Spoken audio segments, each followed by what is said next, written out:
En 2014, Louis Alliot était arrivé en tête au premier tour des municipales à Perpignan, mais battu la semaine suivante par le candidat de droite Jean-Marc Pujol. La cité catalane, ville emblématique pour le Rassemblement national. Si le compagnon de Marine Le Pen remporte la mairie en 2020, Perpignan pourrait être la ville RN la plus importante en France, avec ses 120 000 habitants. Louis Alliot choisit de se présenter sans étiquette, pour selon lui, faciliter le dialogue. Un dialogue aux allures d'alliance. Le RN multiplie les appels du pied aux maires de droite, une sorte d'union des droites que prône notamment Robert Ménard à Béziers. C'est l'évidence même. La droite, elle ne peut pas gagner si elle n'est pas unie.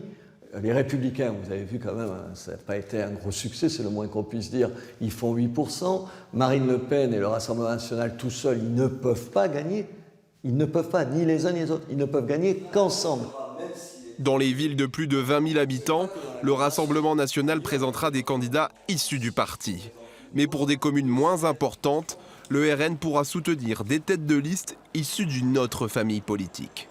Objectif, soutenir les candidats les mieux préparés.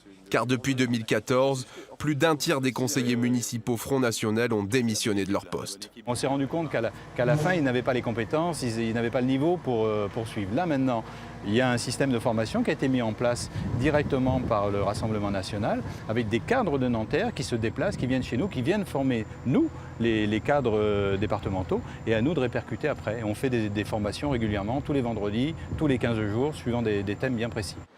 Enfin, dernier axe de cette stratégie, l'irrigation.